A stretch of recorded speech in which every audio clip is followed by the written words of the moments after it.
ছোট ভাই আমার, বোন আমার, প্রতিজ্ঞা করো, বাপ মরবে, মা মরবে, ভূমিকম্প হবে, সিডর হবে, এই পৃথিবী লন্ড ভন্ড হয়ে যাবে, বেঁচে আছি মানি ফজরের 2 পড়তেই হবে।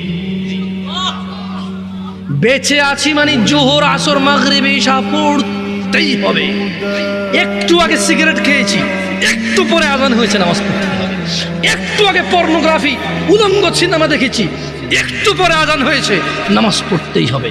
ঘুমের মধ্যে কাপড় চোপড় নষ্ট হয়েছে, মা জানে, বাপ জানে, ভাবি জানে, বোন জানে, সবাই জানে। এখন গোসল করলে সবাই বুঝবে কেন গোসল করছো।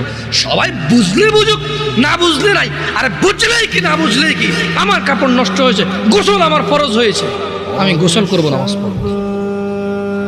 রাতে আমার ঘুম আসে নাই, বন্ধু বান্ধবের পাল্লায় পড়ে সারা রাত বসে বসে উলঙ্গ ছবি দেখেছি, যা অত্যন্ত ঘৃণিত এবং যা আমার জীবনকে তছনছ করে দেবে, যা আমার জীবনের বরকত নষ্ট করে দেবে, যা আমাকে লাঞ্ছিত অপমানিত করবে, এমন অপরাধে লিপ্ত ছিলাম। কারণ এই জানাবে বিচার যে করবে, যে জানার সাথে জড়িত, সে অপদস্থ হবেই হবে। আখিরাতে তো তার আছেই। এই একটাই অপরাধ জানাবে বিচার, একটাই অপরাধ অশ্লীলতা, যেটা শাস্তি আল্লাহ দুনিয়াতে দিয়ে দেয়। কোথায় দেয়? আখিরাতে তো আছেই।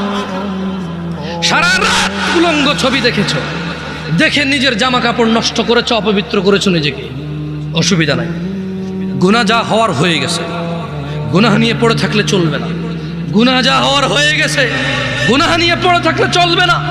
যাও গোসল করো, ফজরে আযান হয়েছে, সালাতে যাও, 2 রাকাত সুন্নত পড়ে আল্লাহর কাছে ক্ষমা চাও, 2 রাকাত ফরজ পড়ে আল্লাহর কাছে ক্ষমা চাও। আর দেখবা না, প্রতিজ্ঞা করো, আবার দেখে ফেলেছো, অসুবিধা নাই। জোহর আযান হয়েছে, যাও মসজিদে যাও, গোসল করো, 2 রাকাত নামাজ পড়ো, আল্লাহর কাছে ক্ষমা চাও, প্রতিজ্ঞা করো, আর দেখবা না।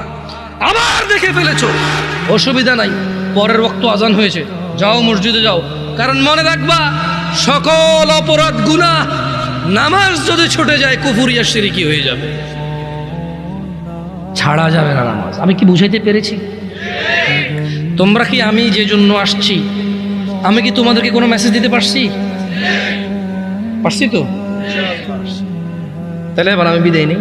জাযাকুমুল্লাহ খায়র ওয়া আহসানাল জাযা। ওয়াসসালামু আলাইকুম ওয়া রাহমাতুল্লাহি ওয়া বারাকাতুহু।